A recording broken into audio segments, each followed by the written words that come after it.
서울의 심장부 밤의 장막이 내려앉은 도시의 스카이라인은 수많은 별들처럼 반짝이는 불빛으로 가득 차 있었다.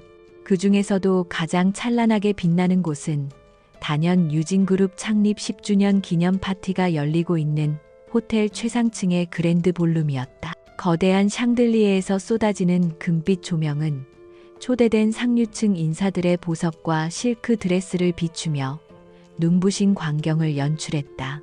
공기 중에는 값비싼 샴페인 향과 은은한 향수 냄새, 그리고 성공한 자들의 나지막한 웃음소리가 뒤섞여 흐르고 있었다. 이 화려한 세계의 중심에는 유진그룹의 젊은 총수 강태준이 서 있었다.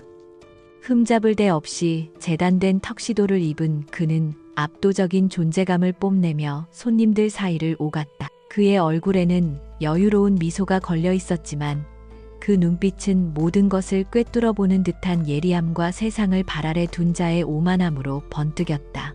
강태준은 단순한 재벌 2세가 아니었다. 그는 아버지로부터 회사를 물려받은 후 5년 만에 유진그룹의 시가 총액을 3배로 불려놓은 입지전적인 인물이었다. 그의 모든 행동, 모든 말 한마디에는 자신감이 넘쳤다. 그의 곁에는 아내인 민서연이 그림자처럼 함께했다. 우아한 진주빛 드레스를 입은 그녀는 동양적인 아름다움의 정수처럼 보였다. 단아한 이목구비와 온화한 미소는 그녀를 완벽한 재벌가의 안주인으로 만들어주었다. 그녀는 남편의 옆에서 능숙하게 손님들을 맞이하며 필요한 말을 건넸지만 그 눈동자 깊은 곳에는 누구도 쉽게 읽어낼 수 없는 공허함이 자리 잡고 있었다. 그녀의 미소는 잘 훈련된 가면이었고 그녀의 삶은 화려하게 꾸며진 무대와 같았다. 강태준은 한 정치인의 과장된 칭찬을 한 귀로 흘려들으며 무심코 연회장 구석을 훑어보았다. 그의 시선이 한 곳에 멈췄다. 다른 여자들처럼 무리지어 수다를 떨거나 누군가에게 잘 보이려 애쓰지 않고 혼자 샴페인 잔을 든 채 창밖의 야경을 응시하는 여자가 있었다. 그녀는 화려한 드레스 대신 몸의 곡선을 따라 흐르는 심플한 블랙 실루엣의 드레스를 입고 있었다. 장신구라고는 가느다란 목걸이 하나뿐이었지만 그 어떤 보석보다도 그녀自신의 존재감이 더욱 빛났다. 강태준은 자신도 모르게 그녀에게서 눈을 뗄 수 없었다. 그녀의 옆모습은 날카로운 조각상처럼 정교했고 분위기는 차가웠지만 동시에 사람을 끌어당기는 묘한 매력이 있었다. 그는 곁에 있던 비서에게 나지막이 물었다. 저기 저 여자 누군지 아나? 비서는 잠시 당황한 표정을 짓더니 스마트 패드를 빠르게 확인한 후 대답했다. 한유라 씨입니다. 최근 월스트리트에서 돌아온 유능한 금융 투자 분석가로 이번에 저희 그룹의 M&A 자문팀에 초빙되었습니다. 금융 분석가라. 강태준의 입가에 흥미로운 미소가 번졌다. 그는 늘 예측 가능한 것들에 둘러싸여 있었다. 아첨하는 사람들, 정해진 수순을 밟는 사업, 그리고 언제나 같은 자리에 있는 아내까지. 하지만 저 여자는 달랐다. 그녀의 눈빛은 마치 이 모든 화려한 파티를 분석하고 평가하는 듯 깊고 냉정했다. 그는 곁에 있던 정치인에게 양해를 구하고 망설임 없이 그녀를 향해 걸어갔다. 그의 발걸음 소리에 연회장의 모든 시선이 잠시 그에게로 쏠렸지만 그는 아랑곳하지 않았다. 한유라는 등 뒤에서 느껴지는 인기척에 천천히 고개를 돌렸다. 강태준이 바로 앞에 서 있었다. 그의 잘생긴 얼굴과 자신감 넘치는 미소는 수많은 여자들을 설레게 할 만했지만 한유라의 표정에는 아무런 변화도 없었다. 그녀는 그저 조용히 그를 바라볼 뿐이었다. 처음 뵙는 얼굴인데 파티는 즐거우신지 모르겠습니다. 유진그룹의 강태준입니다. 그가 먼저 손을 내밀며 자신을 소개했다. 그의 목소리는 부드러웠지만 그 안에는 자신의 지위를 과시하는 의도가 은근히 배어 있었다. 한유라입니다. 말씀 많이 들었습니다. 그녀는 짧게 대답하며 그의 손을 맞잡았다. 그녀의 손은 차가웠고 악수는 형식적이고 간결했다. 강태준은 순간 당황했다. 보통의 여자들이라면 그의 접근에 기쁨을 감추지 못하거나 어떻게든 좋은 인상을 남기려 애썼을 것이다. 하지만 그녀는 마치 거대한 기업의 CEO가 아닌 평범한 남자 한 명을 대하는 듯 무심했다. 이런 반응은 그에게 신선한 자극으로 다가왔다. 그는 오히려 더 강한 호기심을 느꼈다. 월스트리트에서 오셨다고 들었습니다. 이런 파티는 좀 지루하시겠군요. 숫자와 그래프가 더 익숙하실 테니. 강태준은 대화를 이어가기 위해 가벼운 농담을 던졌다. 그는 자신의 유머 감각이 꽤 뛰어나다고 생각했다. 하지만 한유라는 미소조차 짓지 않았다. 지루하지는 않습니다. 오히려 흥미롭죠. 수많은 변수와 욕망이 뒤엉켜 만들어내는 하나의 거대한 시장 같아서요. 모든 사람의 표정과 행동 뒤에 숨겨진 가치를 평가하는 것도 제1의 연장선이니까요. 그녀의 대답은 강태준의 허를 찔렀다. 그녀는 그의 농담을 받아주는 대신 파티 자체를 자신의 분석 대상으로 삼고 있었다. 그녀의 눈은 단순한 눈이 아니었다. 그것은 모든 것의 본질을 꿰뚫어보는 스캐너와 같았다. 강태준은 처음으로 누군가에게 자신의 속마음을 들킨 듯한 기분을 느꼈다. 그는 이 여자에게 자신의 부와 권력이 통하지 않을 수도 있겠다는 생각을 했다. 그리고 바로 그 점이 그를 참을 수 없게 매료시켰다. 그는 정복하기 어려운 목표일수록 더 강한 성취감을 느끼는 부류의 인간이었다. 한편 민서연은 멀리서 남편이 낯선 여자와 대화하는 모습을 지켜보고 있었다. 그녀의 얼굴에는 여전히 온화한 미소가 걸려 있었지만 손에 든 샴페인 잔을 쥔 손가락에는 힘이 들어가 있었다. 저런 광경은 처음이 아니었다. 강태준은 늘 새로운 것에 쉽게 매력을 느꼈고 그 대상이 사람이든 사업이든 상관없었다. 그녀는 그가 어떤 눈빛으로 한유라를 바라보는지 정확히 알고 있었다. 그것은 사냥감을 발견한 포식자의 눈빛이었다. 민서연은 조용히 샴페인을 한 모금 마셨다. 씁쓸한 액체가 목구멍을 타고 흘러내렸다. 강태준과 한유라의 대화는 계속되었다. 그는 유진그룹의 미래 비전에 대해 열정적으로 설명했고 그녀는 간결하지만 핵심을 찌르는 질문들을 던졌다. 그녀의 통찰력은 그가 만나본 그 어떤 전문가보다도 날카로웠다. 그는 점점 더 그녀에게 빠져들었다. 그녀의 지적인 매력과 누구에게도 주눅들지 않는 당당함은 그가 자신의 아내에게서는 결코 찾아볼 수 없는 것들이었다. 그는 이 여자를 자신의 것으로 만들고 싶다는 강렬한 욕망에 휩싸였다. 그것은 단순한 육체적 끌림을 넘어 그녀의 뛰어난 두뇌와 독립적인 영혼까지 소유하고 싶은 정복욕이었다. 한유라는 강태준의 불타오르는 눈빛을 정면으로 마주하면서도 속으로는 차갑게 그의 모든 것을 분석하고 있었다. 그의 자신감, 그의 야망 그리고 그 안에 숨겨진 통제욕과 오만함까지.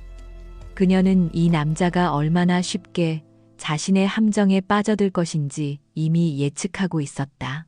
그녀의 머릿속에는 오직 하나의 목표만이 존재했다. 이 화려한 제국을 건설한 남자, 그리고 그 제국의 기반이 된 과거의 비극 위에 서 있는 모든 것들을 남김없이 파괴하는 것다. 이 파티는 그녀의 길고 잔인한 복수극의 서막에 불과했다. 파티가 막바지에 이를 무렵 강태준은 비서를 통해 한유라에게 자신의 개인 명함을 건네게 했다. 새로운 프로젝트에 대해 논의할 것이 있으니 내일 오전에 제 사무실로 와주셨으면 합니다.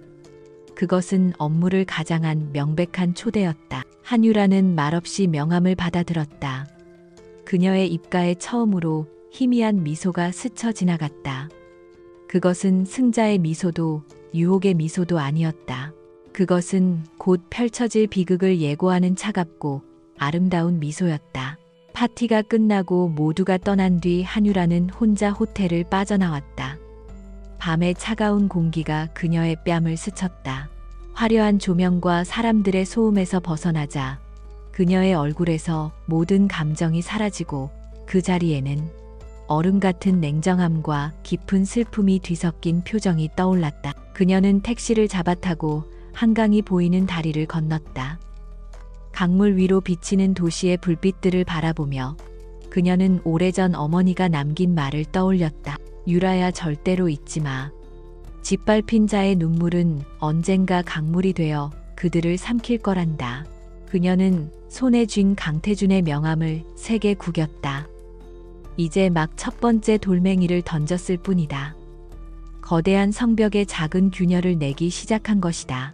앞으로 그녀는 더 많은 돌멩이를 던질 것이고 마침내는 성벽 전체를 무너뜨릴 것이다. 그녀의 눈동자에 강물 위의 불빛이 어리며 결연하게 빛났다. 서울의 밤은 깊어지고 있었고 한 여자의 조용하고도 무서운 전쟁이 이제 막 시작되고 있었다. 다음 날 아침, 한유라는 약속된 시간에 유진그룹 본사 최상층에 위치한 강태준의 사무실에 도착했다. 거대한 통유리창 너머로 서울의 전경이 파노라마처럼 펼쳐지는 그곳은 마치 하늘 위에 떠 있는 성체 같았다. 최고급 마호가니 책상과 가죽, 소파 벽에 걸린 현대 미술 작품들은 하나하나가 주인의 부와 권력을 과시하고 있었다. 강태준은 셔츠 소매를 걷어붙인 편안한 차림으로 그녀를 맞았다. 그의 얼굴에는 어젯밤 파티에서보다 한결 부드러운 미소가 걸려 있었다. 와주셔서 감사합니다, 한유라 씨. 편하게 앉으시죠. 그는 자신이 직접 내린 커피를 건네며 그녀를 소파로 안내했다. 그의 행동은 친밀감을 표시하려는 계산된 제스처였지만 한유라는 동요하지 않고 정중하게 감사를 표하며 자리에 앉았다. 그녀의 자세는 흐트러짐이 없었고 시선은 호기심보다는 분석에 가까웠다. 그녀는 이 방의 구조와 분위기를 통해 강태준이라는 인간을 파악하려 하고 있었다. 모든 것이 완벽하게 통제되어 있었지만 그 완벽함이야말로 그의 가장 큰 약점일지도 몰랐다. 그들의 대화는 표면적으로 유진그룹이 추진 중인 신규 해외 투자 프로젝트에 대한 자문으로 시작되었다. 강태준은 자신의 원대한 계획을 설명하며 그녀의 의견을 구했다. 그는 자신의 능력에 대한 자부심으로 가득 차 있었고 그녀가 자신의 비전에 감탄하기를 기대하는 눈치였다. 한유라는 그의 설명을 경청하며 중간중간 예리한 질문을 던졌다. 그녀의 질문은 시장의 잠재적 위험성, 경쟁사의 동향, 그리고 규제 변화 가능성 등 그가 간과하고 있던 핵심적인 부분들을 정확히 짚어냈다. 강태준은 놀라움을 금치 못했다. 그는 수많은 전문가들을 상대해왔지만 그녀처럼 단 몇 분 만에 프로젝트의 본질과 약점을 꿰뚫어 보는 사람은 처음이었다. 그는 그녀의 명석한 두뇌에 다시 한번 감탄했고 그녀를 향한 소유욕은 더욱 강렬해졌다. 그는 이 여자를 단순히 자문 역할로 곁에 둘 생각이 없었다. 그는 그녀를 자신의 사람으로 만들어 자신의 제국을 더욱 공고히 하는데 활용하고 싶었다. 그리고 그 과정에서 그녀의 모든 것을 갖고 싶었다. 업무 이야기는 자연스럽게 사적인 대화로 넘어갔다. 강태준은 그녀의 과거, 월스트리트에서의 생활 등에 대해 물었다. 한유라는 미리 준비해둔 이야기들을 적절히 풀어놓았다. 치열한 경쟁 속에서 실력 하나로 살아남은 고독한 천재의 이미지.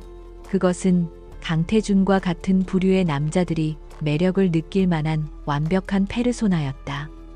그녀는 자신의 진짜 과거에 대해서는 철저히 입을 다물었다. 찢어지게 가난했던 어린 시절, 세상의 냉대 속에서 병들어간 어머니, 그리고 그 모든 비극의 시작점에 있던 한 남자의 그림자는 그녀의 가장 깊은 곳에 봉인되어 있었다. 그들의 만남은 그 후로도 계속되었다. 사무실에서의 공식적인 미팅은 곧 저녁 식사로, 그리고 강태준이 비밀리에 유지하고 있던 한남동의 고급 펜트하우스에서의 미래로 이어졌다. 그는 그녀에게 값비싼 선물들을 안겼고 최고급 레스토랑에서 식사를 대접했다. 그는 이것이 자신이 베푸는 은혜라고 생각했지만 한유라에게 그것은 복수를 위한 과정의 일부일 뿐이었다.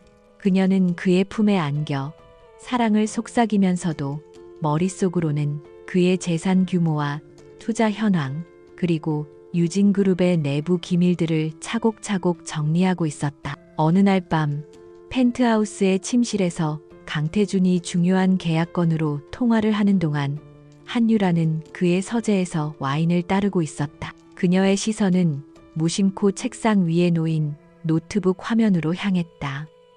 화면에는 유진바이오의 임상시험 결과 보고서 초안이 떠 있었다. 그것은 아직 외부에 공개되지 않은 극비 정보였다. 그녀는 와인잔을 든 채 천천히 노트북으로 다가가 마치 화면에 비친 자신의 모습을 보는 척하며 보고서의 핵심 데이터를 빠르게 눈으로 훑었다. 심장 박동수를 조절하고 표정을 관리하는 것은 그녀에게 오랫동안 훈련된 본능과도 같았다. 그 순간 잊고 있던 과거의 한 장면이 섬광처럼 그녀의 뇌리를 스쳤다. 비가 내리는 눅눅한 반지하 단칸방. 어린 유라는 약을 살 돈이 없어 끙끙 앓고 있는 엄마의 이마에 젖은 수건을 올려주고 있었다. 엄마는 가쁜 숨을 몰아쉬며 창밖을 바라보았다. 그녀의 시선은 항상 어딘가 먼 곳을 향해 있었다. 유라야, 엄마는 괜찮아. 우리 딸은 나처럼 살면 안 돼. 똑똑하고 강해져서 아무도 우리를 함부로 무시하지 못하게 해야 해. 엄마의 목소리는 희미했지만 그 안에 담긴 절박함과 하는 어린 유라의 가슴에 칼날처럼 밝혔다. 무슨 생각해? 어느새 통화를 마친 강태준이 다가와 그녀의 허리를 감싸 안으며 물었다. 한유라는 순간적으로 흔들렸던 눈빛을 빠르게 감추고 아무 일도 없었다는 듯이 미소 지으며 돌아섰다. 아니요. 그냥 이 모든 게 꿈만 같아서요. 회장님 같은 분이 제 곁에 있다는 게. 그녀의 목소리는 꿀처럼 달콤했고 강태준은 그 말에 만족스러운 미소를 지었다. 그는 그녀의 연기에 완벽하게 속고 있었다. 그는 그녀의 눈동자 깊은 곳에 서려 있는 복수심과 차가운 분노를 전혀 잊지 못했다. 그는 한유라를 자신의 가장 완벽한 트로피라고 생각했다. 그녀는 아름답고 지적이었으며 자신의 야망을 이해해주는 유일한 사람이었다. 아내인 민서연은 그저 집안의 장식품에 불과했다. 그녀는 늘 순종적이고 온화했지만 그의 치열한 세계를 결코 이해하지 못했다. 그는 민서연과의 결혼이 유진그룹을 손에 넣기 위한 정략적인 선택이었음을 단 한 번도 후회한 적이 없었다. 그에게 사랑은 사치였고 결혼은 비즈니스였다. 그리고 한유라는 그 비즈니스에 활력을 더해주는 최고의 보너스였다. 시간이 흐를수록 한유라는 강태준의 절대적인 신임을 얻었다. 그녀는 그가 흘리는 말들, 사소한 습관 통화 내용들을 조각보처럼 이어 붙여 유진그룹의 거대한 비밀 지도를 완성해 나가고 있었다. 특히 그녀가 주목한 것은 유진바이오였다. 그것은 강태준이 그룹의 차세대 성장 동력으로 밀고 있는 핵심 계열사였고 주가 조작과 비자금 형성의 중심에 있다는 의심을 받고 있었다. 그녀는 강태준이 자신에게 보여주는 신뢰를 역이용하여 유진바이오와 관련된 결정적인 증거에 접근할 계획을 세우고 있었다. 또 다른 과거의 기억이 그녀를 덮쳤다. 10살 남짓되었을 무렵 값비싼 검은 세단 한 대가 그들이 살던 허름한 골목에 멈춰섰다. 차에서 내린 말끔한 양복 차림의 남자는 엄마에게 돈 봉투를 내밀었다. 이걸로 마지막입니다, 사모님. 회장님께서 더 이상 찾아오지 말라고 전하셨습니다. 아가씨의 미래를 위해서라도 조용히 살아주십시오. 남자의 목소리는 정중했지만 그 안에는 경멸과 위협이 담겨 있었다. 엄마는 봉투를 받지 않고 떨리는 목소리로 소리쳤다. 그 사람에게 전해요. 당신이 버린 딸이 언젠가 당신의 모든 것을 무너뜨릴 거라고. 그 남자가 바로 민서연의 아버지, 당시 유진그룹을 이끌던 민 회장의 비서였다. 그리고 그들이 말하는 회장님은 한유라와 민서연의 생물학적 아버지였다. 그날 이후 엄마의 병은 급격히 악화되었고 몇 년 후 그녀는 세상을 떠났다. 어린 유라는 엄마의 싸늘한 손을 잡고 맹세했다. 반드시 그들에게 죗값을 치르게 하겠다고. 엄마의 한을 풀어주겠다고. 그 맹세가 지금의 한유라를 만들었다.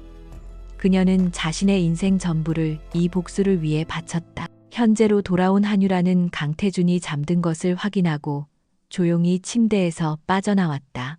그녀는 그의 지문으로 잠금이 해제된 스마트폰을 들어 그가 방금 전까지 주고받았던 메시지와 통화 기록을 확인했다. 그곳에는 유진바이오의 주가를 조작하기 위한 구체적인 지시와 관련된 자들의 명단이 고스란히 담겨 있었다. 그녀는 자신의 소형 USB를 연결하여 해당 데이터들을 빠르게 복사했다. 몇 분도 채 걸리지 않는 짧은 시간이었지만 그녀에게는 영원처럼 느껴졌다. 모든 것을 마친 그녀는 다시 그의 곁에 누워 잠든 척했다. 그녀의 심장은 차갑게 뛰고 있었다. 위험한 게임이었다. 만약 발각된다면 그녀의 인생은 그걸로 끝장이다. 하지만 그녀는 두렵지 않았다. 잃을 것이 없는 사람만큼 무서운 존재는 없기 때문이다. 그녀는 펜트하우스 창밖으로 서서히 밝아오는 여명을 바라보았다. 저 태양이 떠오를 때 강태준의 제국에도 서서히 어둠의 그림자가 드리우기 시작할 것이다. 그녀는 자신의 손에 들린 비수가 그의 심장을 향해 한 걸음 더 다가갔음을 직감했다. 민서연은 거대한 저택의 고요함 속에서 계절의 변화를 가장 먼저 알아차리는 사람이었다. 정원사의 손길이 닿기 전 나뭇가지 끝에 맺힌 작은 잎사귀의 미세한 변화처럼 그녀는 자신의 완벽하게 통제된 세계에 나타나는 아주 작은 균열도 본능적으로 감지할 수 있었다. 남편 강태준의 변화가 바로 그러했다. 그것은 처음에는 그의 셔츠에 희미하게 밴 낯선 향수 냄새였고 늦은 밤 걸려오는 전화를 업무라며 서재로 들어가서 받는 그의 조심스러운 태도였으며 자신을 바라볼 때 가끔씩 드러나는 무관심과 권태의 순간들이었다. 이 모든 것들은 과거에도 몇 번 겪었던 익숙한 신호들이었다. 하지만 이번에는 무언가 달랐다. 이전에 스쳐 지나가는 바람 같은 관계들과는 달리 지금의 그는 마치 다른 세상에 영혼의 일부를 두고 온 사람처럼 굴었다. 그의 웃음소리는 더 커졌지만 공허했고 그의 야망은 더욱 불타올랐지만 그 원동력은 더 이상 유진그룹이나 그녀와의 미래가 아닌 것처럼 보였다. 민서연은 거실 중앙에 놓인 거대한 꽃병에 흰색 칼라 릴리를 꽂으며 생각에 잠겼다. 우아하고 흠잡을 데 없는 꽃의 모습이 마치 가면을 쓴 자신 같았다. 그녀는 소리를 지르거나 눈물을 흘리며 따져 묻는 어리석은 아내가 아니었다. 그녀는 유진그룹의 전임 회장이었던 아버지 밑에서 권력의 속성과 인간의 욕망이 어떻게 작동하는지를 보고 배우며 자랐다. 슬픔과 분노는 가장 무능한 자들이 선택하는 감정이었다. 중요한 것은 상황을 정확히 파악하고 가장 유리한 수를 계산하는 것이었다.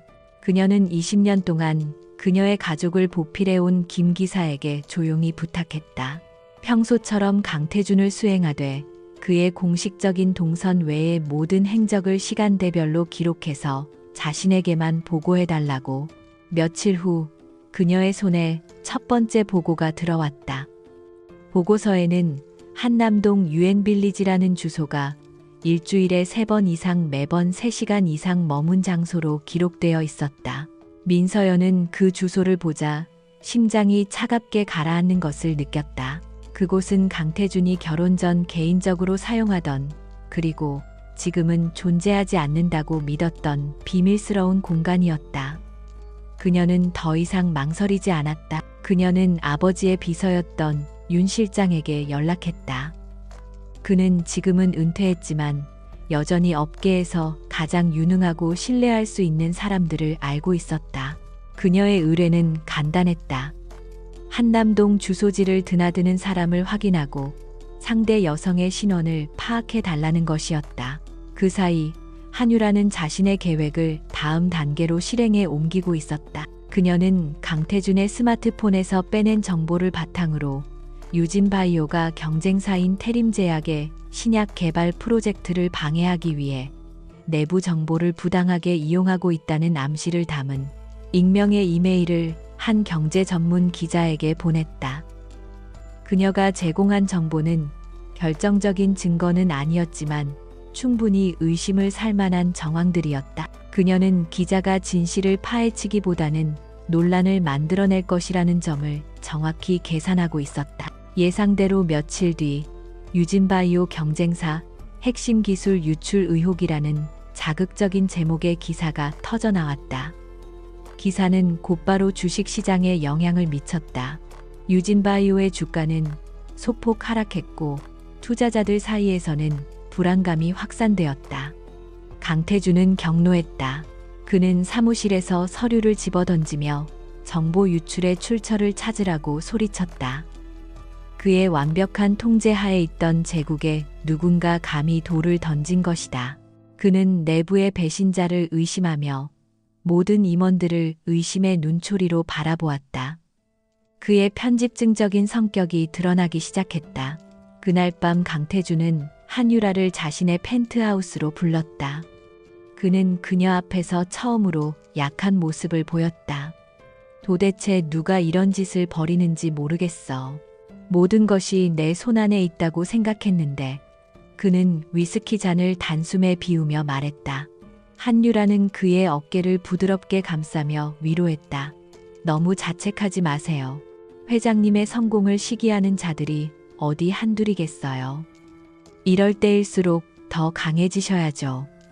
그녀는 마치 그의 유일한 안식처인 것처럼 행동하며 그의 불안감을 파고들었다. 그리고 그녀는 조언이라는 이름의 독을 그의 귀에 속삭였다. 이건 외부의 적이 아니라 내부의 불안 요소를 제거하라는 경고일지도 몰라요. 이번 기회에 회장님의 충성심을 의심케 했던 인물들을 정리하는 것이 어떨까요? 그녀의 말은 강태준의 의심에 불을 지폈다. 그는 평소 자신의 의견에 사사건건 반대하던 몇몇 임원들의 얼굴을 떠올렸다. 그는 한유라의 조언이 자신의 생각을 꿰뚫어 본 것이라 여기며 감탄했다. 그는 그녀가 자신을 더욱 공고한 왕으로 만들어줄 현명한 조언자라고 굳게 믿었다. 그녀가 바로 자신의 제국을 흔드는 지진의 진원지라는 사실은 꿈에도 모른 채 집으로 돌아온 강태준의 신경은 극도로 날카로워져 있었다. 그날 저녁 식사 자리에서 민서연이 회사의 문제에 대해 조심스럽게 입을 열자 그는 짜증 섞인 목소리로 그녀의 말을 끊었다. 당신이 뭘 안다고 나서. 당신은 그냥 집안일이나 신경 써. 회사 일은 내가 알아서 해. 그의 목소리에는 서늘한 경멸이 담겨 있었다. 오랫동안 유지되어 온 부부 사이에 위태로운 평화가 산산조각 나는 순간이었다. 민서연은 더 이상 아무 말도 하지 않았다. 그녀는 조용히 식사를 계속했지만 그녀의 마음속에서는 이미 결심이 굳어지고 있었다. 며칠 후 윤 실장으로부터 연락이 왔다. 그는 민서연에게 사진 몇 장과 함께 간략한 프로필이 담긴 파일을 건넸다. 사진 속에는 강태준이 한 여자와 다정하게 한남동 펜트하우스로 들어가는 모습이 찍혀 있었다. 민서연은 여자의 얼굴을 확인하는 순간 숨을 멈췄다. 젊고 아름다웠으며 무엇보다도 지적이고 당당한 분위기를 풍기는 여자였다. 그녀는 강태준이 잠시 즐기다 버릴 부류의 여자처럼 보이지 않았다. 그녀의 이름은 한유라 월스트리트 출신의 금융분석가, 프로필은 완벽했다. 민서연은 한유라의 사진을 오랫동안 들여다보았다. 배신감과 분노가 치밀어 올랐지만 그보다 더 강하게 그녀를 사로잡은 것은 불길한 호기심이었다. 저 여자는 누구일까? 어디서 갑자기 나타나 자신의 남편을 사로잡았을까? 그녀는 단순히 남편의 애인이라는 사실을 넘어 한유라라는 인간 자체에 대해 알아야겠다고 생각했다. 그녀는 윤 실장에게 추가 조사를 의뢰했다. 그녀의 출생부터 학력, 경력, 그리고 주변 인물들까지 알아낼 수 있는 모든 것을 알아봐 달라고. 그것은 적을 알기 위한 전략적인 판단이었지만 그녀는 자신도 모르게 거대한 비밀의 문고리를 잡고 있었다. 그날 밤 강태준은 한유라의 품에 안겨 평온하게 잠들어 있었다. 그는 최근 자신을 괴롭혔던 문제들에 대한 해결책을 찾았다고 생각하며 만족스러워했다. 한유라는 그의 조언대로 몇몇 임원들을 내칠 준비를 하고 있었다. 하지만 한유라는 잠들지 않았다. 그녀는 어둠 속에서 잠든 그의 얼굴을 내려다보았다. 모든 것을 가졌다고 믿는 이 오만한 남자의 표정은 어린아이처럼 무방비했다. 그녀는 그의 뺨에 차가운 손을 가져갔다. 그녀의 손길은 애정이 아닌 곳 거두어들일 전리품을 확인하는 정복자의 손길이었다. 같은 시각 민서연은 자신의 서재에서 홀로 한유라에 대한 보고서를 읽고 있었다. 보고서는 그녀의 화려한 이력을 나열하고 있었다. 명문대를 졸업하고 월스트리트의 치열한 경쟁을 뚫고 최고의 자리에 오른 입지전적인 인물. 하지만 보고서의 마지막 장 가족 관계란에 적힌 내용이 그녀의 시선을 사로잡았다. 부미상모 한미숙 사망. 그리고 그 아래 아주 작은 글씨로 적힌 어머니의 출생지가 그녀의 눈에 들어왔다. 그녀가 어릴 적 아버지의 서재에서 우연히 보았던 낡은 사진 속 낯선 여인의 편지에 적혀 있던 바로 그 지명이었다. 아주 희미하고 불확실한 연결고리였지만 민서연의 심장은 불길하게 뛰기 시작했다. 완벽했던 그녀의 세계에 생긴 작은 균열이 거대한 심연의 입구를 드러내고 있었다. 한유라의 어머니 한미숙의 출생지, 그 작고 희미한 정보가 며칠 동안 민서연의 머릿속을 떠나지 않고 맴돌았다. 그것은 정교하게 짜인 테피스트리에서 우연히 발견한 이질적인 실 한 오락이 같았다. 그녀는 그 실을 잡아당기면 모든 것이 풀려버릴 것 같은 불길한 예감에 사로잡혔다. 남편에 대한 배신감은 이제 더 깊고 어두운 의심으로 변해가고 있었다. 그녀는 더 이상 기다릴 수 없었다.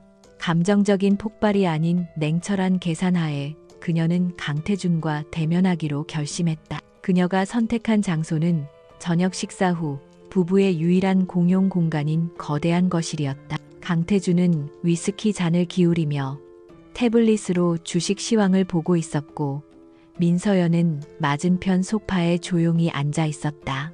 거실을 채운 것은 얼음이 녹는 소리와 시계 초침 소리뿐이었다.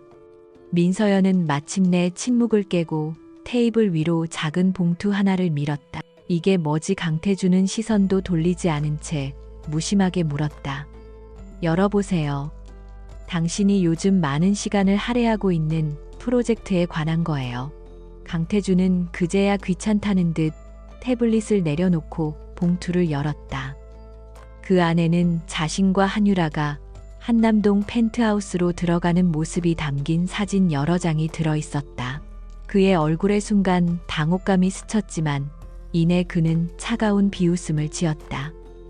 그는 사진들을 테이블 위에 아무렇게나 던지며 말했다.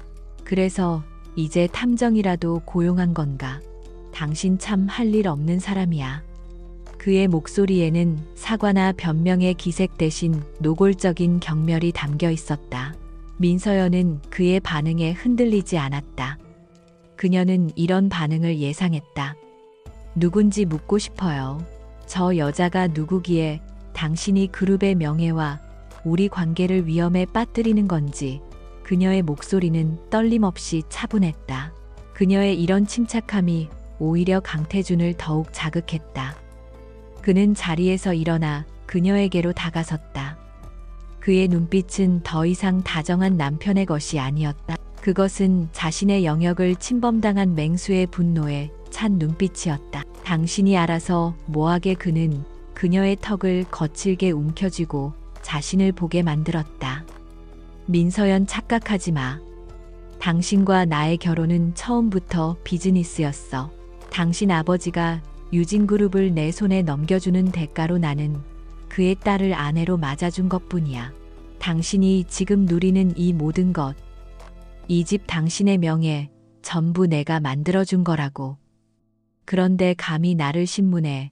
그의 말 한마디 한마디는 비수처럼 날아와 그녀의 심장에 밝혔다. 결혼 생활 10년 동안 그녀가 애써 지키려 했던 모든 것이 한순간에 무너져 내리는 소리가 들렸다. 그의 악마 같은 본성은 거기서 멈추지 않았다. 사랑 그런 건 당신처럼 한가한 여자들이나 찾는 거야. 나에게 필요한 건 내 야망을 이해하고 내 제국을 키우는데 도움이 되는 사람이야. 한유라, 그 여자는 당신과 달라. 그녀는 내 세상을 이해해. 당신처럼 온실 속 화초가 아니라고. 그는 그녀를 뿌리치듯 놓아주며 말했다. 그러니 조용히 당신의 안주인 역할이나 해. 더 이상 내 일에 끼어들면 당신이 가진 모든 걸 빼앗아 길바닥에 나앉게 만들 수도 있어. 같은 시각 한유라는 서울 외곽의 낡은 아파트 단지를 찾고 있었다. 그녀는 강태준을 통해 알게 된 정보들을 조합하여 20년 전 유진그룹의 법무팀에서 일하다 의문스럽게 해고된 한 남자의 행방을 추적해낸 것이었다. 남자는 처음에는 그녀를 경계하며 아무것도 모른다고 발뺌했다. 하지만 한유라가 그의 아들이 현재 희귀병을 앓고 있으며 그 치료제가 바로 유진바이오에서 독점 생산하고 있다는 사실을 언급하자 그의 눈빛이 흔들렸다.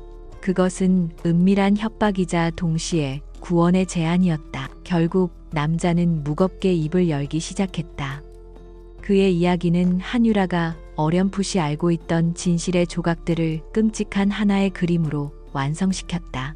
20년 전 당시 유진그룹의 작은 제약사에 불과했던 회사는 신약 개발 과정에서 불법 임상시험을 자행했다. 그 과정에서 여러 명의 부작용 피해자와 사망자가 발생했다. 당시 연구원이었던 한유라의 어머니 한미숙은 이 사실을 언론에 폭로하려 했다. 그녀는 정의로운 사람이었고 자신의 양심을 속일 수 없었다. 하지만 그녀의 용기는 짓밟혔다. 당시 민 회장은 이 일이 외부에 알려지면 회사가 무너질 것이라며 모든 수단을 동원해 사건을 은폐하라고 지시했다. 그리고 그 지시를 충실히 이행한 사람이 바로 이제 막 그룹에 입사하여 민 회장의 눈에 들고 싶어 했던 야심 많은 젊은이 강태준이었다. 그는 피해자 가족들을 돈으로 입막음하고 관련 서류들을 모두 파기했으며 한미숙에게는 지속적인 압박과 위협을 가했다. 남자는 떨리는 목소리로 마지막 진실을 털어놓았다. 한미숙 씨는 끝까지 포기하지 않았습니다. 그래서 강태준 상무가 직접 그녀를 찾아가 주사기 하나를 건넸다고 들었습니다. 신경을 서서히 마비시키는 약물이었죠. 외부에는 병으로 인한 사망으로 위장할 수 있도록. 그 대가로 그는 민 회장의 절대적인 신임을 얻었고 지금의 자리까지 오를 수 있었던 겁니다. 남자는 낡은 서류철 하나를 그녀에게 건넸다. 그 안에는 당시 그가 몰래 빼돌렸던 임상시험 참가자 명단과 약물 투여 기록의 사본이 들어있었다. 그리고 명단의 마지막에는 한미숙이라는 이름이 선명하게 적혀 있었다. 한유라는 서류를 쥔 채 아파트를 빠져나왔다. 세상이 무너지는 듯한 충격 속에서도 그녀는 눈물을 흘리지 않았다. 슬픔을 느낄 겨를조차 없었다. 그 자리를 채운 것은 온몸의 피가 역류하는 듯한 지독한 분노였다. 그녀의 복수는 더 이상 버림받은 어머니의 한을 풀어주기 위한 것이 아니었다. 그것은 잔인하게 살해당한 어머니의 목숨값을 받아내기 위한 전쟁이었다. 그리고 그 상대는 강태준 하나만이 아니었다. 이 모든 비극을 지시하고 묵인한 민 회장 그리고 그의 피를 이어받은 민서연까지 유진그룹이라는 이름 아래 쉬는 모든 것들이 그녀의 심판 대상이 되었다. 강태준의 협박을 뒤로하고 홀로 거실에 남겨진 민서연은 텅 빈 공간의 냉기에 온몸을 떨었다. 그녀가 믿었던 모든 것이 거짓이었다. 그녀의 결혼, 남편의 사랑, 심지어 그녀의 안락한 삶까지도 모두 추악한 거래의 결과물이었다. 그녀는 자신이 얼마나 어리석고 나약한 존재였는지를 깨달았다. 그녀는 남편이라는 이름의 악마에게 영혼을 팔고 화려한 세장 속에 갇혀 스스로 행복하다고 최면을 걸며 살아온 것이다. 그녀의 눈에서 마침내 뜨거운 눈물이 흘러내렸다. 차를 몰아 한강변에 멈춰선 한유라는 차가운 강바람을 맞으며 손에 든 서류를 내려다보았다. 한미숙이라는 이름 위로 그녀의 눈물 한 방울이 떨어졌다. 그것은 그녀가 어른이 된 후 처음으로 흘리는 눈물이었다. 하지만 그 눈물은 슬픔이 아니었다. 그것은 복수의 칼날을 더욱 예리하게 벼리는 강철 같은 분노의 결정체였다. 이제 그녀는 돌아갈 다리를 스스로 불태웠다. 그녀의 앞에는 오직 모든 것을 파괴하는 길만이 남아 있었다. 강태준과 유진그룹의 화려한 성체, 그 밑에 묻힌 어머니의 비명소리가 그녀의 귓가에 선명하게 울려 퍼지고 있었다. 강태준이 집을 나간 후 거대한 저택에 홀로 남겨진 민서연은 깊은 심연으로 가라앉는 듯한 무력감에 휩싸였다. 그녀가 평생을 바쳐 지키고 가꿔온 완벽한 세계는 유리성처럼 산산조각 나버렸다. 남편의 경멸 어린 말들이 메아리처럼 귓가에 맴돌았고 그녀는 자신이 이 집의 우아한 가구와 다를 바 없는 영혼 없는 장식품에 불과했음을 깨달았다. 절망의 끝에서 그녀는 문득 진실을 알아야겠다는 갈망에 사로잡혔다. 단순히 남편의 외도에 대한 진실이 아닌 이 모든 비극의 뿌리가 시작된 곳의 진실을. 그녀의 발걸음은 몇 년 전 아버지가 돌아가신 후 한 번도 열어본 적 없는 서재로 향했다. 먼지가 뽀얗게 쌓인 방 안에는 아버지의 채취와 권위의 흔적이 여전히 남아 있었다. 그녀는 무엇을 찾아야 할지도 모른 채 낡은 책장과 서랍들을 뒤지기 시작했다. 그러다 서재 깊숙한 곳에 숨겨진 작은 금고를 발견했다. 비밀번호는 의외로 간단했다. 그녀의 생일이었다. 차가운 아이러니에 실소를 터뜨리며 금고 문을 열자 그 안에는 낡은 나무 상자 하나가 들어 있었다.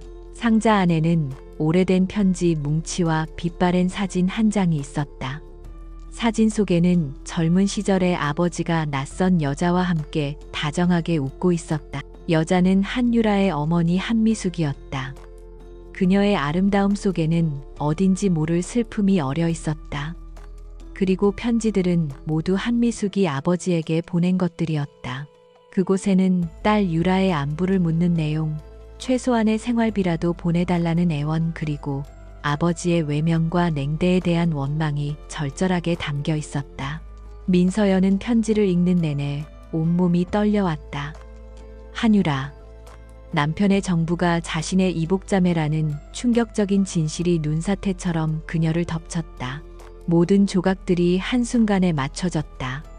한유라가 강태준에게 접근한 것은 단순한 유혹이 아니었다. 그것은 아버지에게 버림받고 세상의 냉대 속에서 쓰러져간 어머니의 삶을 대신한 처절한 복수였다.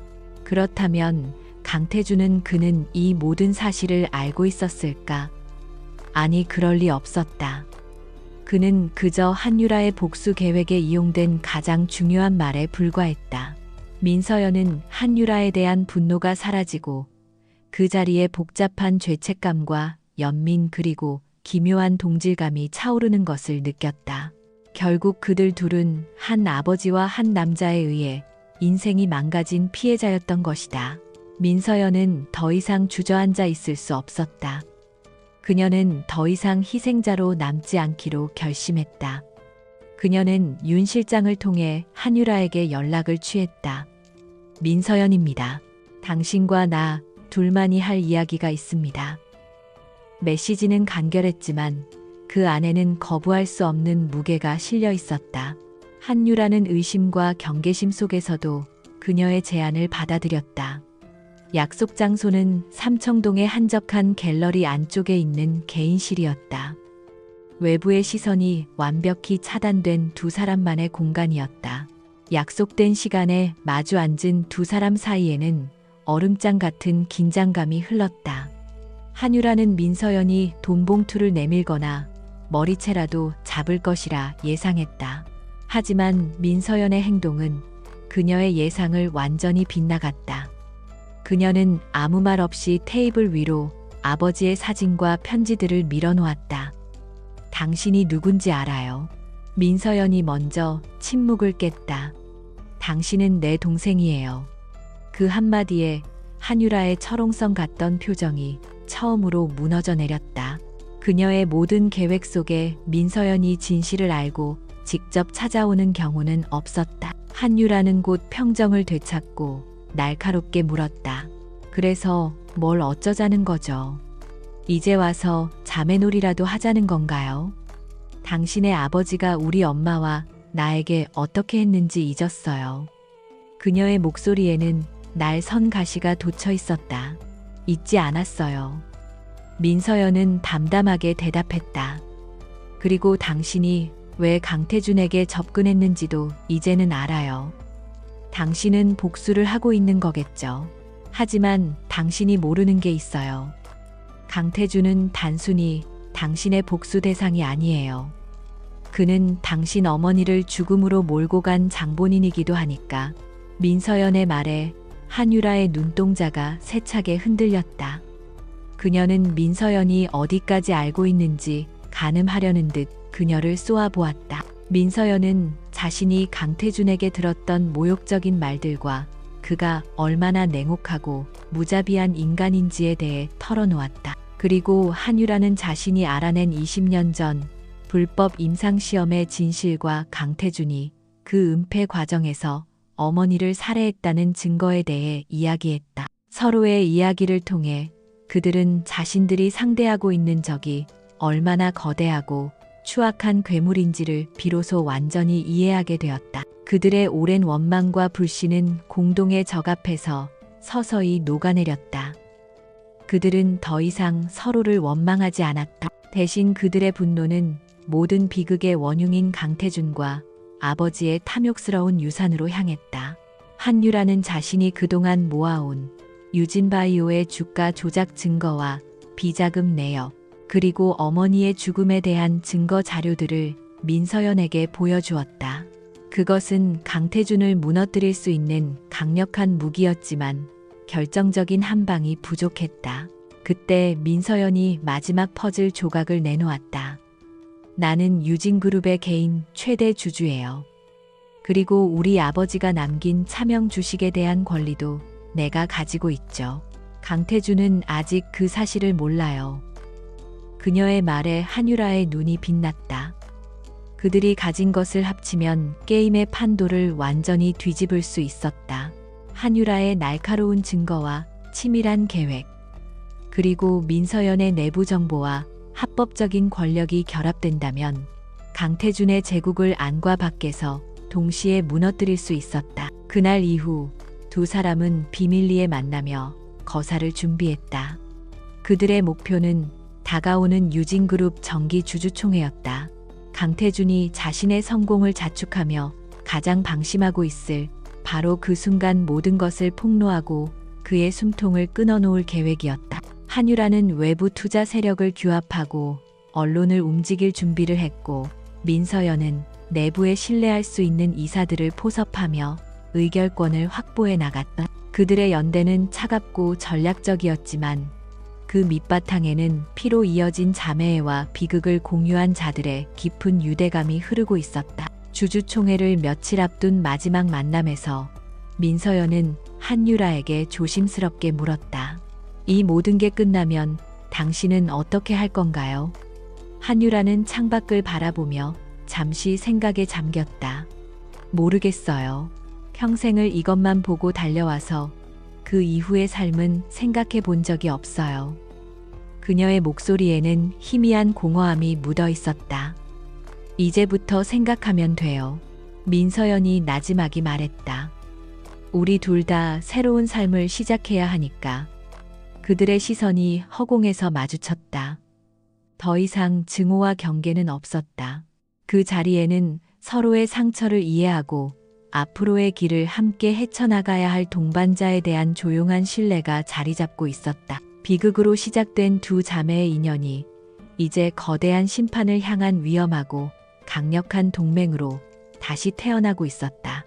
유진그룹의 정기 주주총회가 열리는 날 호텔 컨벤션 홀은 이른 아침부터 수백 명의 주주와 기자들로 북적였다. 공기 중에는 기대와 긴장감이 팽팽하게 감돌았다. 단상 중앙에 선 강태준은 그의 인생에서 가장 빛나는 순간을 맞이하고 있었다. 지난 한 해 동안 유진그룹이 이뤄낸 경이적인 성과를 발표하는 그의 목소리에는 자신감과 오만함이 넘쳤다. 스크린에는 연일 최고치를 경신하는 주가, 그래프와 성공적인 M&A 사례들이 화려하게 펼쳐졌다. 그는 이 제국의 완벽한 왕이었다. 객석 맨 앞줄 민서연은 꼿꼿한 자세로 단상을 응시하고 있었다. 그녀의 얼굴은 평소처럼 온화하고 우아했지만 그 가면 아래에서는 다가올 폭풍을 준비하는 전사의 심장이 뛰고 있었다. 그녀의 시선은 강태준을 넘어 기관 투자자석 한쪽에 조용히 앉아있는 한유라에게 잠시 머물렀다. 한유라는 마치 그림자처럼 자신의 존재감을 지운 채 모든 상황을 날카롭게 지켜보고 있었다. 두 자매는 눈빛을 교환하지 않았지만 보이지 않는 끈으로 연결되어 각자의 자리에서 거대한 전쟁의 시작을 기다리고 있었다. 강태준의 열정적인 프레젠테이션이 끝나자 장내에서는 우레와 같은 박수가 터져 나왔다. 그는 만족스러운 미소를 지으며 주주들과의 질의응답 시간을 가졌다. 예상대로 우호적인 주주들의 칭찬과 격려가 이어졌다. 모든 것이 그의 각본대로 흘러가는 듯했다. 바로 그 순간 한유라가 자리에서 일어났다.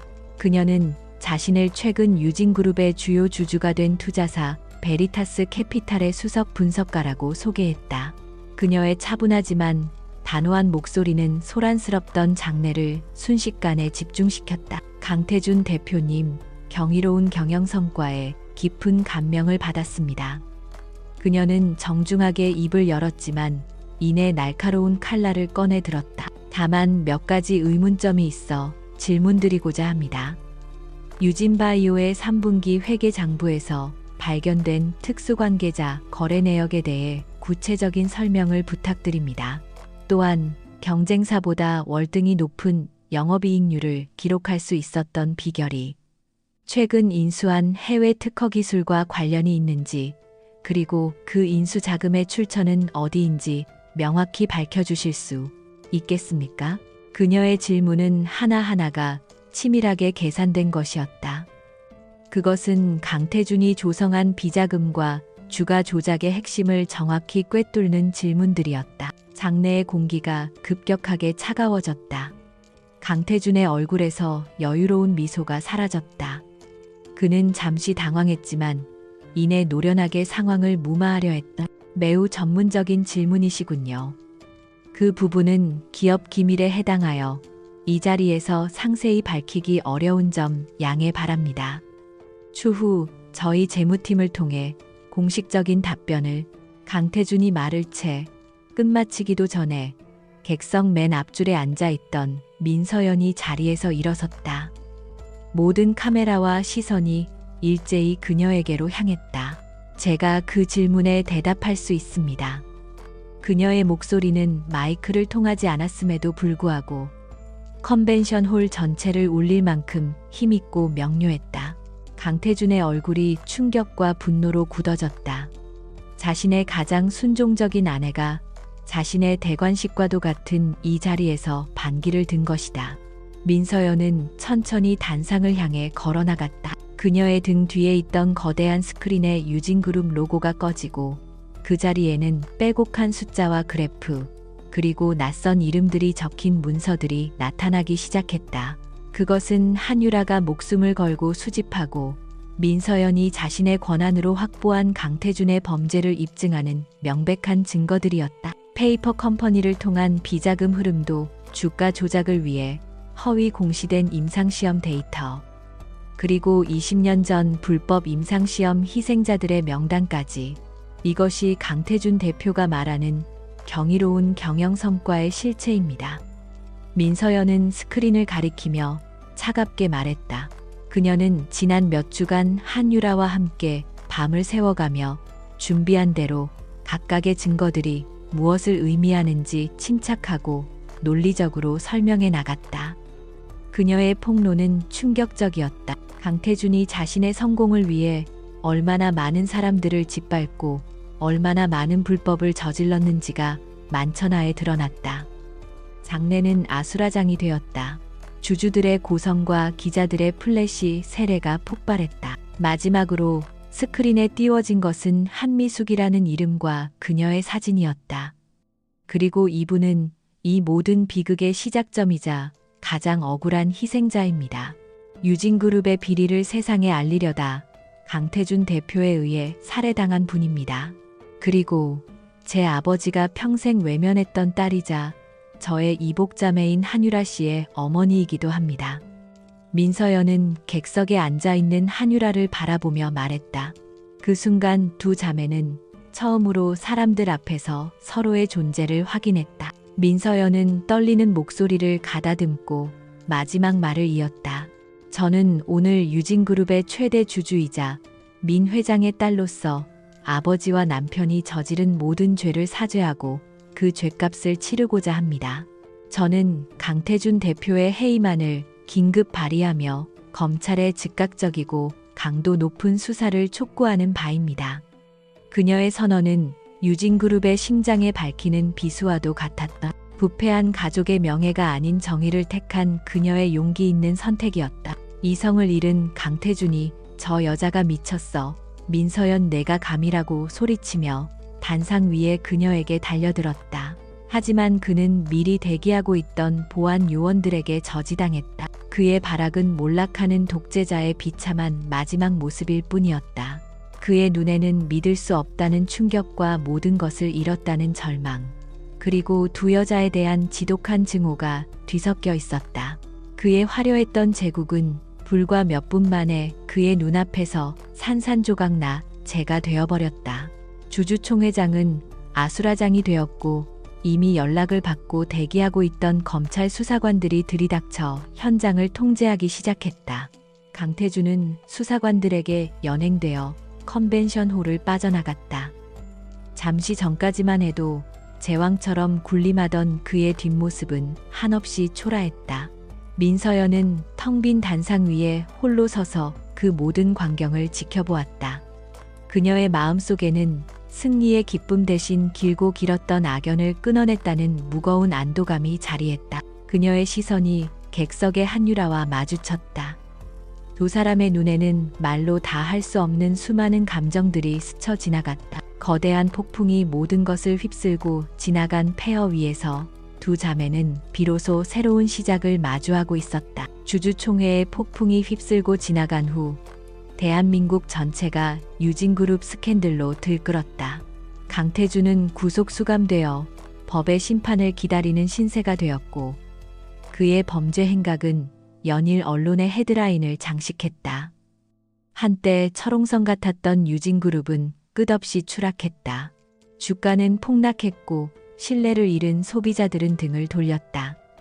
그룹은 전문 경영인 체제로 전환되어 대대적인 구조 조정과 개혁의 칼바람을 맞고 있었다. 모든 것이 무너져 내린 폐허 위에서 새로운 질서가 힘겹게 싹트고 있었다. 민서연은 더 이상 청담동의 화려한 저택에 살지 않았다. 그녀는 모든 것을 처분하고 한강이 보이는 작은 아파트로 거처를 옮겼다. 재벌가의 안주인이라는 허울을 벗어 던진 그녀의 삶은 이전보다 훨씬 바쁘고 치열했다. 그녀는 최대 주주로서 그룹의 정상화 과정에 적극적으로 참여하며 검찰 조사에 성실히 협조했다. 밤에는 경영학 서적과 법률 자문서를 파고들며 아버지와 남편이 남긴 부패의 고리를 자신의 손으로 끊어내기 위해 고군분투했다. 고통스러운 과정이었지만 그녀는 처음으로 자신의 의지로 자신의 삶을 살아가고 있음을 느꼈다. 한유라는 복수가 끝난 자리에 찾아온 깊은 공허함과 마주해야 했다. 평생을 단 하나의 목표만을 위해 달려온 경주마처럼 그녀는 이제 어디로 달려가야 할지 알 수 없었다. 어머니의 복수를 완수했다는 안도감도 잠시 그녀의 마음속에는 허무함의 파도가 밀려왔다. 그녀는 며칠 동안 칩거하며 자신의 과거와 미래를 되돌아보았다. 강태준을 향한 증오 아버지에 대한 원망이 사라진 자리에 남은 것은 상처 입은 자기 자신뿐이었다. 며칠 후 한유라는 작은 꽃다발을 들고 어머니의 납골당을 찾았다. 차가운 유리병 너머 환하게 웃고 있는 어머니의 사진 앞에선 그녀는 오랫동안 아무 말도 하지 못했다. 엄마 다 끝났어. 마침내 그녀가 내뱉은 말은 담담했지만 그 안에는 수만 가지 감정이 응축되어 있었다. 나 이제 어떻게 살아야 할지 잘 모르겠어. 엄마가 없으니까. 내가 가야 할 길도 보이지 않아. 그녀의 어깨가 가늘게 떨렸다. 복수라는 무거운 갑옷을 벗어 던진 그녀는 길 잃은 아이처럼 한없이 연약해 보였다. 그러던 어느 날 민서연에게서 연락이 왔다. 예전처럼 격식을 차린 비서를 통해서가 아닌 그녀가 직접 보낸 짧은 문자 메시지였다. 시간 괜찮을 때 잠시 만났으면 해요. 약속 장소는 서울의 번잡함에서 조금 벗어난 북한강이 내려다 보이는 한적한 카페였다. 두 사람이 마주 앉은 자리에는 어색한 침묵이 흘렀다. 이전의 만남들이 폭풍 전의 긴장감이었다면 지금의 침묵은 모든 것이 지나간 후의 고요함에 가까웠다. 먼저 입을 연 것은 민서연이었다. 요즘 어떻게 지내요? 의례적인 질문이었지만 그 안에는 진심 어린 걱정이 묻어 있었다. 그냥 쉬고 있어요. 앞으로 뭘 해야 할지 생각하면서 한유라는 솔직하게 대답했다. 유진그룹으로 돌아오는 건 어때요? 당신의 능력이 필요해요. 함께 그룹을 바로 세울 수도 있을 거예요. 민서연의 제안은 진심이었다. 그녀는 한유라의 비범한 능력을 인정했고 자매로서 함께하고 싶은 마음도 있었다. 하지만 한유라는 고개를 저었다. 고마운 제안이지만 그럴 수는 없어요. 유진그룹은 내게 너무 많은 아픔과 상처를 남긴 곳이에요. 그곳에 발을 들이는 한 나는 평생 과거의 그림자에서 벗어날 수 없을 거예요. 그녀의 대답은 단호했다. 민서연은 더 이상 권하지 않았다. 그녀는 한유라의 상처를 이해했다. 당신 말이 맞아요. 우리는 각자의 방식으로 과거를 극복하고 새로운 길을 찾아야겠죠. 두 사람은 한동안 말없이 흐르는 강물을 바라보았다. 강물은 지난 모든 비극과 아픔을 품에 안은 채 묵묵히 바다를 향해 흘러가고 있었다. 아버지와 우리 어머니에 대해서 내가 대신 사과할게요. 내 가족이 당신에게 준 상처를 평생 짊어지고 가겠어요. 민서연의 사과는 진심에서 우러나온 것이었다. 한유라는 희미하게 미소 지었다. 사과하지 않아도 돼요. 당신 역시 그들의 또 다른 희생자였으니까. 우리는 서로에게 빚진 게 없어요. 그 순간 두 사람을 얽매고 있던 마지막 원망의 쇠사슬이 끊어졌다. 몇 달의 시간이 흘렀다. 강태주는 법정 최고형을 선고받고 기나긴 수감 생활을 시작했다. 유진그룹은 혹독한 구조조정을 거쳐 투명하고 윤리적인 경영을 기치로 내건 새로운 기업으로 거듭나고 있었다. 그 중심에는 민서연이 있었다. 그녀는 자신의 상속 지분 대부분을 사회에 환원하여 한미숙 재단이라는 이름의 공익재단을 설립했다. 재단은 기업 범죄 피해자들과 미혼모 가정을 지원하는 사업을 시작했다. 그것은 그녀가 어머니가 다른 동생과 그녀의 어머니에게 바치는 진심 어린 속죄이자 새로운 희망의 씨앗이었다. 같은 날 오후 한유라는 인천국제공항 출국장에 서 있었다. 그녀는 모든 것을 정리하고 새로운 삶을 찾아 떠나기로 결심했다. 그녀의 목적지는 정해져 있지 않았다. 그녀는 이제 복수가 아닌 자기 자신을 위한 삶을 살고 싶었다. 비행기에 오르기 전 그녀는 마지막으로 서울의 하늘을 돌아보았다. 지독한 증오와 복수심으로 가득 찼던 도시가 이제는 어딘가 아련한 그리움으로 다가왔다. 그녀의 휴대폰으로 문자 메시지 하나가 도착했다. 민서연이었다. 어디에 있든 당신의 삶을 응원할게. 한유라는 답장 대신 창밖의 푸른 하늘을 보며 조용히 미소 지었다. 비극적인 과거로 얽혔던 두 자매는 결국 서로 다른 길을 선택했다. 그들은 따뜻한 가족이 될 수는 없었지만 세상 그 누구보다도 서로를 깊이 이해하는 유일한 존재가 되었다. 폐허 위에서 그들은 복수와 증오 대신 용서와 각자의 구원을 찾아냈다. 비행기는 서서히 이륙하여 구름 위로 솟아올랐다. 잿더미 위에서 마침내 새로운 새벽이 밝아오고 있었다. 그것은 완벽한 해피엔딩은 아니었지만 상처 입은 두 영혼이 각자의 힘으로 일궈낸 그 무엇보다도 값지고 의미 있는 새로운 시작이었다.